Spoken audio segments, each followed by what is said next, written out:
Right Vikarabad జిల్లా పరిగిలో పైపుల దొంగతనాల ముఠాను పట్టుకున్నారు పోలీసులు. మిషన్ భగీరథ ప్రాజెక్టుకు సంబంధించిన లక్షల విలువైన డిఐ పైపులను దొంగలిస్తున్న 5 నిందితులను అరెస్ట్ చేశారు. గత నెలలో పరిగి బ్రిలియంట్ స్కూల్ దగ్గర 13 లక్షల విలువైన పైపులను ఈ ముఠా దొంగలించింది. అదే ప్రాంతంలో మరోసారి చోరీకి యత్నిస్తుండగా పోలీసులు రెడ్ హ్యాండెడ్ గా పట్టుకున్నారు.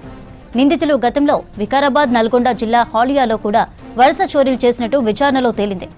హాలియా కేసులో జైలుకు వెళ్లి బెయిల్పై వచ్చిన వారం రోజులకే మళ్లీ దొంగతనానికి వచ్చి పోలీసులకు చిక్కారు. వీరి నుంచి 4 లక్షల నగదు, డీసీఎం వాహనాన్ని స్వాధీనం చేసుకున్నారు. పరిగితో పాటు ఇంకా మనకు 2 కేసులు వికారాబాద్లో కూడా వాళ్ళు చేస్తున్నట్టుగా మనకు 2 కేసులు వాళ్ళు కన్ఫ్యూజ్ చేసిండ్రు. పరిగిలో దాదాపు 13 లక్షల వర్త్ ప్రాపర్టీ, 115 పైపులు, డిఐ పైపులు అంటారు వీటిని. Length equal to approximately 630 metres ఉంటాయి. ఇవి వర్త్ 13 లక్షలు అవి. సో దాన్ని కన్ఫ్యూజ్ చేసిండ్రు. అదేవిధంగా ఈ కేసుతో పాటు మనకు వికారాబాద్లో కూడా అయింది. 82 పైపులు, అది దాదాపు 10 లక్షలు, 9,50,000 వర్త్ గల ప్రాపర్టీ. అది కూడా కేసు రిజిస్టర్ అయింది ఆల్రెడీ.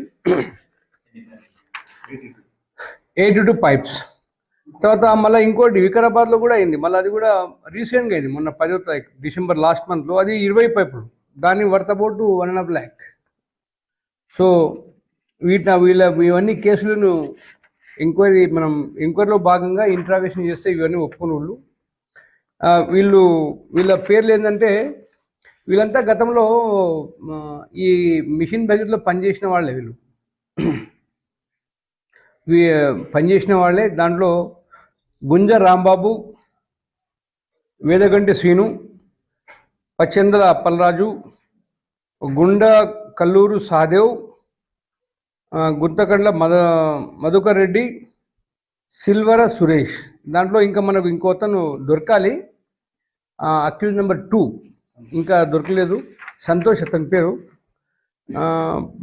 వీళ్ళు గతంలో కూడా మనకు హాలియా పోలీస్ స్టేషన్లో సేమ్ ఇదే టైపు దొంగతనం చేసిండ్రు. ఆ రోజు కూడా వాళ్ళు కూడా డిఐ పైపులు దాదాపు 17 పైపులు దొంగతనం చేసిండ్రు.